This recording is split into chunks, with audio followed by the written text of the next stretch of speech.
Hi friends, welcome to Aruna Harikrishnan vlog. இன்னைக்கு நம்ம பார்க்க போகிற dish quick and easy chapati kothu. In சிம்பிளாக context it is nothing but kothu parotta.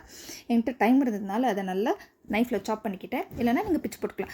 பேனில் எண்ணெய் ஊற்றி சோம்பு போட்டுக்கோங்க. சோம்பு வதங்கினோன்னா க்ரீன் சில்லிஸ் ஃபாலோட் பை கறி லீஸ். அதுக்கப்புறம் வெங்காயம் போட்டுக்கோங்க. வெங்காயம் கொஞ்சம் வதங்கின உடனே அதில் கொஞ்சம் salt, turmeric powder, chilli powder போட்டுக்கோங்க. கொஞ்சோண்டு பெப்பரும் போட்டுக்கிட்டா இட் பி டேஸ்டி. அதுக்கப்புறம் அது தீர்த்துக்கு முன்னாடி டொமேட்டோ ஆட் பண்ணிக்கோங்க. நான் 2 டொமேட்டோ ஆட் பண்ணியிருக்கேன். டொமேட்டோவும் போட்டு கொஞ்சம் நல்லா வதக்கிக்கோங்க. டொமேட்டோ பழுத்திருந்தால் ஃபைன், பழுத்திருக்காட்டி கொஞ்சம் தண்ணி ஊற்றி கொஞ்சம் நல்லா ஸ்மாஷ் பண்ணி விட்டுக்கோங்க. அதுக்கப்புறம் நான் இஞ்சி பூண்டு போட மறந்துட்டேன். முன்னாடி இஞ்சி பூண்டும் போட்டு நல்லா மிக்ஸ் பண்ணிக்கோங்க.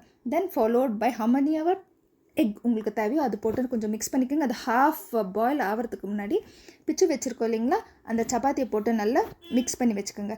And it is almost done. ஒரு 2 minutes மூடி வச்சுருங்க. Ready to serve.